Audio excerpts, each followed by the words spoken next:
عائشہ صدیقہ رضی اللہ تعالی عنہا فرماتی ہے سنو چوتھا گناہ، تیسرا گناہ بے پردگی کا عام ہو جانا، چوتھا گناہ حضرت عائشہ صدیقہ فرماتی ہے جب ماں باپ کی نافرمانی ہونے لگے تو سمجھ لو اللہ کا عذاب آئے گا۔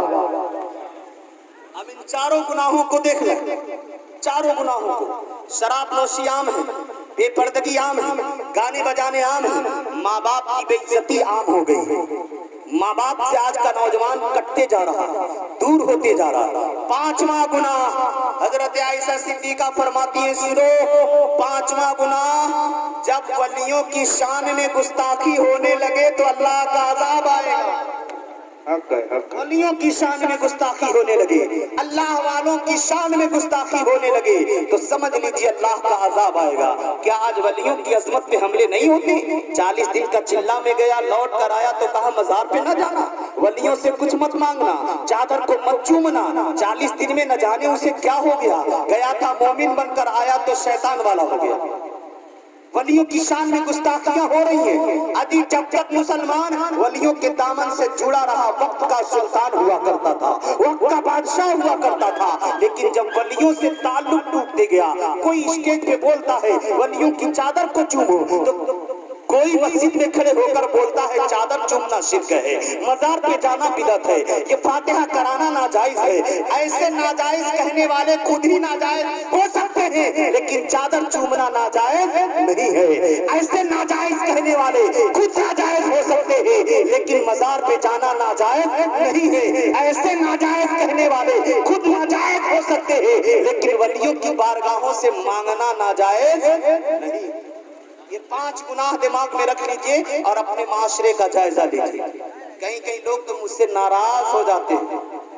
میں نے اعلان کیا نا کہ جہاں پہ بینڈ باجا بجے، جہاں پہ آرکیسٹرا ہو، جہاں پہ بھانگڑا ہو، شکیل ایسے نکاحوں میں نہیں جاتا ہے، اور جاتا ہے تو اگر دیکھا تو اٹھ کر چلا جاتا ہے۔ تو کئی لوگ مولانا صاحب کیسا نائی کرے چاہیے، ہاں مولانا صاحب کیسا نہیں، یعنی خود شراب پیو مولانا سے بھی پلواؤ، خود گناہ کرو مولانا سے بھی کرواؤ، خود جھوٹ بولو مولانا سے بھی بلواؤ۔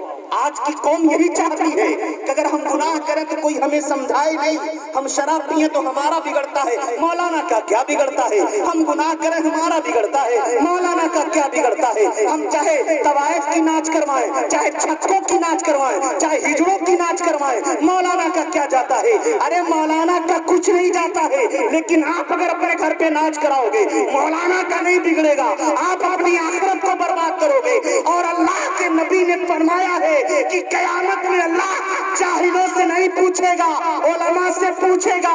جب آپ کے پاس علم تھا تو آپ نے سمجھایا کیوں نہیں؟ یہ علماء کی ذمہ داری، اگر قوم گناہ کی طرف جا رہی ہو تو علماء سمجھائیں کہ غلط ہے، یہ حرام ہے، یہ ناجائز ہے۔ آج ہم نہیں سمجھیں گے تو کب سمجھیں گے؟ آؤ مسلمانوں دیکھو، حقیقت سے پردہ اٹھائیے اور سمجھیے کہ حق ہے کیا۔ ایک گاؤں میں ایک لڑکی کا انتقال ہو گیا، جب وہ لڑکی مر گئی ہے تب اس کے رشتہ دار احباب جس طرح سے لوگ جمع ہوتے ہیں، سارے لوگ جمع ہوئے، اور جمع ہونے کے بعد اس لڑکی کے بدن کو لوگ نہلاتے ہیں، نہلانے کے بعد دفنایا گیا، لے کر گئے، جنازے کی نماز ہوئی، پھر قبرستان لے جا کر اسے دفن کیا گیا، مٹی کو برابر کر دیا گیا، لوگ فاتحہ درود پڑھے واپس گئے، اور کچھ لوگ گھر کے وہیں ابھی ٹکے ہوئے تھے، 1-2 لوگ رکے ہوئے تھے کسی وجہ سے، اب رکے تھے، سارے لوگ چلے گئے، اچانک قبر سے آواز آتی ہے اے لوگوں میں زندہ ہوں مجھے نکالو، میں زندہ ہوں مجھے نکالو۔ اب لوگ گھبرا گئے، جو گھر کے 1-2 لوگ وہاں بیٹھے ہوئے تھے وہ گھبرا گئے، اس طرح سے آواز آ رہی ہے جس لڑکی کو ہم نے ابھی دفن کیا ہے اس کے قبر سے آواز آ رہی کہ میں زندہ ہوں مجھے نکالو، میں زندہ ہوں مجھے نکالو۔ کیا جائے تو کیا کیا جائے؟ ایک آدمی دوڑتے ہوئے گاؤں میں گیا اور ہلہ کرتے جا رہا ہے، شور مچاتے جا رہا ہے، جس بچی کو ہم نے ابھی دفن کیا ہے، جس لڑکی کو دفن کیا ہے اس کی قبر سے آواز آ رہی ہے میں زندہ ہوں مجھے نکالو، میں زندہ ہوں مجھے نکالو، میں زندہ ہوں مجھے نکالو۔ اب پورے گاؤں میں ہنگامہ، پورے گاؤں کے لوگ اکٹھے ہو گئے، کیا بات ہے بابو، ایسی بات ہے، چلو قبرستان چلا جائے۔ اب پورے گاؤں کے لوگ قبرستان پہنچ گئے تو سب لوگ سن رہے ہیں، قبر سے آواز آتی ہے میں زندہ ہوں مجھے نکالو، میں زندہ ہوں مجھے نکالو۔ اب لوگ گھبرا گئے، کیا جائے تو کیا کیا جائے؟ اب گاؤں کے امام صاحب سے پوچھا گیا، امام صاحب مسئلہ بتائیں، قبر سے آواز آ رہی میں زندہ ہوں مجھے نکالو، میں زندہ ہوں مجھے نکالو، کیا کیا جائے؟ امام صاحب साहब ने कहा मैं फतवा नहीं दे सकता कब्र खोदने के लिए, तो जानते ही हैं चारों तरफ से मरना इमाम ही को रहता है। अच्छा करे तो, मसला बताए तो, हक बताए तो, बेहतर बताए तो, हक्कानियत का रास्ता दिखाए तो, जिधर से देखो मरना इमाम ही को है। हक बोल रहा है तब भी तकलीफ हो रही है, नमाज के लिए कह रहा है तब भी तकलीफ हो रही है, लोगों को सही रास्ता बता रहा तब भी तकलीफ हो रही है। आप अंदाजा लगाओ, हम कहते हैं इश्क वाले हैं, हम मोहब्बत वाले हैं, अगर हमसे कोई खता हो जाए तो हम अपने बाप के सामने जाते हुए शर्माते नहीं शर्माते हैं कि गलती हो गई बा न जाने अब्बा का कहिए, गलती हो गई बा न जाने भैया का कहिए, गलती हो गई बा न जाने अम्मा का कहिए। तो अगर कोई गलती हो जाती है तो हम बाप से भी शर्माते हैं, अम्मा से भी शर्माते हैं, भैया से भी शर्माते हैं, दादा से भी शर्माते हैं, चचा से भी शर्माते हैं, सबसे शर्माते हैं कि हमसे गलती हो गई, अब लोग न जाने क्या कहेंगे, कैसे मैं बाप के सामने जाऊं, कैसे अम्मा के सामने जाऊं, कैसे पढ़ के भैया के सामने जाऊं, कैसे अपने दादा के पास जाऊं, हमसे ये गलती हो गई, सबको पता चल गया। आप देखिए होता कि नहीं होता, ऐसा इंसान फील करता है ना, अगर गलती हो गई तो शर्माते हैं, अब पक सामने कैसे जाए न जाने का कहिए। आप अंदाजा लगाइए, दुनिया में अगर कोई गलती हो गई है तो बाप से शर्म, माँ से शर्म, भाई से शर्म, चाचा से शर्म, दादा से शर्म, ताया से शर्म। लेकिन आप गौर करें, जिस नबी से मोहब्बत का दम भरते हैं, जब कब्र में जाएंगे चेहरे पे दाढ़ी नहीं होगी, क्या नबी के सामने शर्मसार नहीं होंगे, हमारी पेशानियों में सजदों की तड़प नहीं होगी, फिर नबी के सामने कैसे जाएंगे। कुरान पे नबी की नात नहीं होगी, ज़बान पे कुरान की तिलावत नहीं होगी, फिर क्या नबी के सामने हमें शर्म महसूस नहीं होगी। अजी एक गलती कर डालते हैं तो शर्म पे शर्म महसूस करते हैं, यहाँ तो पूरी जिंदगी नमाज नहीं पढ़ रहे हैं, फिर नबी के सामने हम कैसे जाएंगे, चेहरे पे दाढ़ी नहीं है, नबी के सामने कैसे जाएंगे। अजी हम सुन्नियों का अकीदा है कब्र में नबी तशरीफ लाते हैं, फिर कब्र में हम क्या करेंगे, किस तरह से नबी के सामने अपना चेहरा पेश करेंगे। अजी आशिक तो यहाँ तक कहते हैं कब्र में तशरीफ लाए, कब्र में आका तशरीफ लाए तो मैं उनके कदमों पे गिरूं, कब्र में तशरीफ लाए तो मैं उनके कदमों पे गिरूं, कर फरिश्ते मुझे उठाएं तो मैं उनसे यूं कहूं, कर फरिश्ते उठाएं तो मैं उनसे यूं कहूं, ऐ फरिश्तों अब मैं पाए नाज से क्यों कर उठूं, ऐ फरिश्तों अब मैं पाए नाज से क्यों कर उठूं। अजी मर के पहुंचा हूं यहाँ उस निर्मा के वास्ते। वाह वाह, नारे तकबीर, नारे तकबीर, नारे रिसालत, उलमाए अहले सुन्नत, मसलके आला हज़रत, नारे तकबीर। मर के पहुंचा हूँ यहाँ उस दिलरुबा के वास्ते। अजी उस शाख तो चाहते हैं जल्दी से मौत हो जाए, कब्र में जाए ताकि आका का दीदार हो जाए, आका से मुलाकात हो जाए। इसीलिए तो सैयदी सरकार आला हजरत अजीमुल बरकत मुजद्दिदे दीनो मिल्लत इमाम इश्क़ो मोहब्बत फरमाते हैं, कब्र में लहराएंगे ताहश्र चश्मे नूर के, कब्र में लहराएंगे ताहश्र चश्मे नूर के, जलवा फरमा होगी जब तलात रसूलुल्लाह की, जलवा फरमा होगी जब तलात रसूलुल्लाह की। अंधेरी रात सुनी थी चिराग लेके चले, अंधेरी रात सुनी थी चिराग लेके चले और अपने सीने में वो चार यार लेके चले। अल्लाह अकबर। गौर करें, अब जब मौलवी साहब से लोगों ने पूछा क्या किया जाए, खबरिया से आवाज आवता हम जिंदा बनी निकाला निकाला क्या कहिल जाए। मौलवी साहब कहना हम फतवा नहीं दे सकते कि कब्र खोदा जाए। अब गांव के लोग कहाँ मौलवी साहब कहाँ मानते हैं, ये लोग मौलवी साहब की बात कहाँ मानते हैं। अगर मानते तो चेहरे पे दाढ़ी नहीं लग रहे थे, अगर मानते तो नमाज की पाबंदी नहीं करते, जुम्मे के जुम्मे देखिए तो मस्जिद में जगह नहीं मिलती और पंज वक्ता देखिए तो इमाम साहब एक और मुख्तरी नजर आए है कि नहीं। और कहते हैं हाँ हमसे अल्लाह की रहमत रूठ गई है, हाँ हम पे अल्लाह का करम नहीं हो रहा है, बगैर कुछ मेहनत के रसगुल्ला खाने की कोशिश कर रहे। आज एक मजदूर जब दिन भर मेहनत करता तब जाकर उसे 250-300 रुपया मिलता है। एक राजगीर जब दिन भर जाकर धूप में तपता है मेहनत करता है तब जाकर उसे 500-600 रुपये मिलते हैं। बगैर मेहनत के कुछ हासिल नहीं आता है। हम नमाज पढ़बे न करें बस अल्लाह की रहमत बरसती रहे, कुरान की तिलावत करबे न करें और दुआ करें मौला हमारे घर में कोई आला बला ना आए, हमारे घर में आला बला ना आए। और रोज हम बला अपने घर में ला रहे हैं, रोज बला बुला रहे हैं, रोज गाना बजा रहे हैं, रोज फिल्म देख रहे हैं, रोज डांस देख रहे हैं। अब घर में बला नहीं आएगी तो क्या रहमत आएगी। अंदाजा लगाइए बच्चा गाना सुन रहा है, अब्बा बहुत मस्त है। अरे बचवा हमारा बड़ा मस्त है, मोबाइल लेके रोता होता नहीं है और गाना सुन रहा है। वाह रे अब्बा, आज तुम्हारा बच्चा गाना सुन रहा है, अब जब जवान होगा तब लतियाएगा, तब समझ में आएगा कि हमने बचपने में क्या किया। और आगे चलकर रोते हैं, आंसू बहाते हैं, मौलाना साहब क्या किया। बस इस्राइल भाई खत्म कर रहे, वाकया बयान करके खत्म कर दिया। चलिए घबराइए मत, घबराइए मत। अरे बाप, टाइम भी हो गया। चलिए अब सुनिए, टाइम नहीं होना मैं और बयान करता, लेकिन दिमाग में रखिए, समझिए कि आज मैं आपको क्या बता रहा हूँ। और मैंने आदत बना ली है बस लोगों को समझाऊं, और ऐसा नहीं है।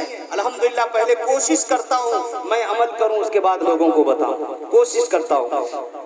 अब जब मौली साहब ने बताया मैं फतवा नहीं दे सकता कब्र खोदने के लिए, तो लोगों ने कहा मौली साहब फतवा दें ना दें, कब्र खोदो। अब कब्र खोद दी, लड़की उसमें बैठी थी, ऊपर बंधा हुआ है, चादर ओढ़ी हुई है, कोई देख नहीं रहा है बदन को। अब जब कब्र खोदी गई, वो लड़की धीरे से कब्र से बाहर निकली, दौड़ते हुए अपने घर की तरफ गई, लेकिन उसका बदन नजर नहीं आ रहा, कफन में छुपा हुआ है। अपने घर गई, एक कमरे में जाकर अंदर से दरवाजा बंद करके अंदर बैठ गई। अब लोग पहुंचे, बेटी दरवाजा खोलो, बेटी दरवाजा खोलो। दरवाजा पीटा जा रहा है लेकिन दरवाजा खुल नहीं रहा है। अंदर से कहती है, लोगों मुझे देखने की तुम में ताब नहीं है, मुझे देख नहीं पाओगे, मुझे देख नहीं पाओगे। मेरी हालत बदल चुकी है, मेरी जिंदगी बदल चुकी है, मेरा बदन बदल चुका है, मेरा चेहरा बदल चुका है, मेरी अदाएं बदल चुकी है, तुम मुझे नहीं देख पाओगे। नौजवान तैयार हुए, हमारे नईम भाई जैसे, खुर्शीद भाई जैसे लोग तैयार हुए, डॉक्टर साहब जैसे लोग नौजवान तैयार हुए। कहा हम देखेंगे तुम्हें, ए बहन दरवाजा तो खोलो, ए बहन दरवाजा तो खोलो। अब दरवाजा लड़की धीरे से खोलती है और फिर जाकर अपना कफन ओढ़ कर बैठ गई है। अब नौजवान जब कमरे में दाखिल हुए, कई नौजवान कमरे में दाखिल हुए, तो वो लड़की से कहते कफन तो हटाओ, जब तक तुम दिखाओ कि हम समझेंगे क्या हुआ क्या। अब वो धीरे से अपने सर से जब कफन खींचती है तो कुछ नौजवान बेहोश होकर गिर गए हैं, कुछ नौजवान कांपने लगे हैं, कुछ नौजवान रोने लगे हैं। नौजवानों ने क्या देखा, उस लड़की के सर पे न बाल है न खाल है, सिर्फ हड्डी हड्डी दिखाई दे रही है। अल्लाह अकबर, न बाल है न खाल है। अब लोग, कुछ नौजवान बेहोश हो गए हैं, कुछ कांप रहे, कुछ रो रहे हैं। उस लड़की ने अपना चेहरा खोला, अब जब चेहरा खोला फिर कुछ नौजवान बेहोश होकर गिर गए। क्या देखते हैं, पूरा चेहरा जला हुआ है, नीचे का होठ भी कटा हुआ है, ऊपर का होठ भी गायब है, सिर्फ दांत और मसूड़ा, और पूरा चेहरा काला है, न बाल है न खाल है न होठ है, सिर्फ दांत है, मसूड़ा है। अब बताओ, ऐसा कोई इंसान हमारे सामने आ जाए तो हम लोग भी कांप जाएंगे, हम लोग भी डर जाएंगे। हो सकता है हमने भी कोई बेहोश होकर गिर जाए, न सर पे खाल हो, न बाल हो, न चमड़ी हो, हड्डी का ढांचा हो, नीचे का होठ भी गायब हो, ऊपर का होठ भी गायब हो, चेहरा जला हुआ हो। अब हाथ क्या होगा, नौजवान कांप रहे हैं। उस लड़की ने हाथ को हटाया, जैसे हाथ पे अपने कफन को खींचा है, हाथ भी पूरा काला चला हुआ है, नाखून गायब है, नाखून का गूदा दिखाई दे रहा है, दोनों हाथ का ये हाल है। पैरों से कफन को खींचा है तो पैर का भी यही हाल है,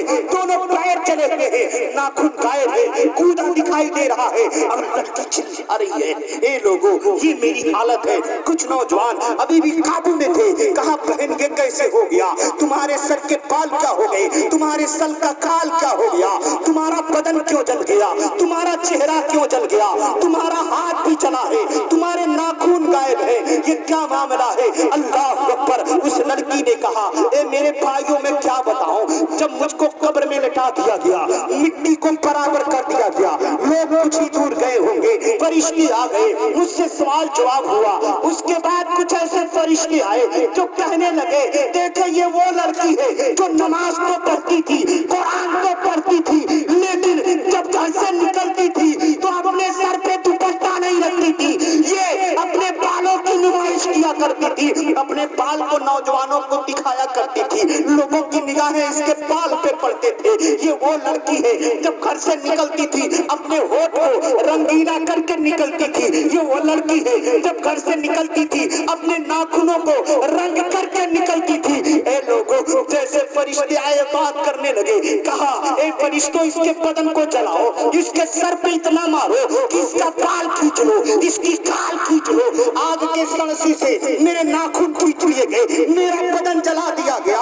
ए मेरे भाइयों, अब मैं आपसे کہہ رہی ہوں وہ لڑکی کہتی ہے کہ اپنے بہنوں کو پردے میں رکھنا، اپنے بہنوں کو بیٹیوں کو یہ تعلیم دینا کہ سر پہ دوپٹہ ہمیشہ رکھنا ہے، ورنہ سر پہ دوپٹہ نہ رکھنے کے وجہ سے قبر میں عذاب ہوگا، اور رنگ کر کے گہروں کے سامنے جائیں گے قبر میں عذاب ہوگا، ناخن کو رگیں گے قبر میں عذاب ہوگا۔ یہ کہہ کے وہ لڑکی پھر مر گئی، یہ کہہ کر وہ لڑکی پھر مر گئی۔ اب لوگ حیران ہیں، بڑے بڑے علماء ہیں، کہا سنو سنو اے لوگو، تمہاری نصیحت کے لیے اللہ نے اس لڑکی کو زندہ کیا تھا تاکہ نصیحت پکڑو، دیکھو کہیں ایسا نہ ہو ہماری بہن جلا دی جائے، ہماری بیٹی جلا دی جائے، ہماری عورت جلا دی جائے، ہمارے ماں کو جلا دیا جائے، اس لیے ہمیں اور آپ کو چاہیے اپنے سماج میں اچھائی لائیں۔ آج اسرائیل بھائی نے اور اسماعیل بھائی نے اس محفل کا انعقاد کیا، 1 جنوری بھی ہے، ماں باپ کے لیے اِیصال ثواب ہے۔ ایک بات غور سے سن لیں، جو لوگ اپنے ماں باپ کے لیے دعائیں کرتے ہیں ماں باپ کی مغفرت بھی ہوتی ہے اور دعا کرنے والوں کو بھی ثواب ملتا ہے، دعا کرنے والوں کو بھی ثواب ملتا ہے۔ بڑی بڑی کتابوں میں ہم نے پڑھا ہے، ایک نوجوان تھا، اس کی ماں کا انتقال ہو گیا، اب ماں کے قبر پہ وہ ہمیشہ جاتا رہا، جمعرات جمعہ کو جاتا رہا۔ ایک دن اس کی ماں خیال میں آتی ہے، کہتی بیٹا اللہ تیرے اوپر کرم کرے، تیرے وجہ سے اللہ نے مجھے جنت الفردوس میں مقام عطا کر دیا۔ کہا ماں وہ کیسے؟ کہا بیٹا جو تو ہر روز میری قبر پہ آ کر قرآن پڑھتا ہے، ہر جمعے کو آ کر قرآن پڑھتا ہے، ہر جمعرات کو آ کر قرآن پڑھتا ہے، اسی قرآن پڑھنے کی وجہ سے اللہ نے تیری ماں کو بھی بخش دیا اور اس قبرستان میں جتنے مردے ہیں سب کو بخش دیا ہے تمہارے قرآن پڑھنے کی وجہ سے۔ تو آج اسرائیل بھائی نے ایسے ایسے علماء کو بلایا ہے، مفتیوں کو بلایا ہے جو قرآن بھی پڑھ رہے ہیں، نعت بھی پڑھ رہے ہیں، حدیث بھی پڑھ رہے ہیں، یقین کامل ہے اللہ اسماعیل بھائی کی ماں کو، ان کے باپ کو جنت الفردوس میں اعلیٰ مقام عطا فرمائے۔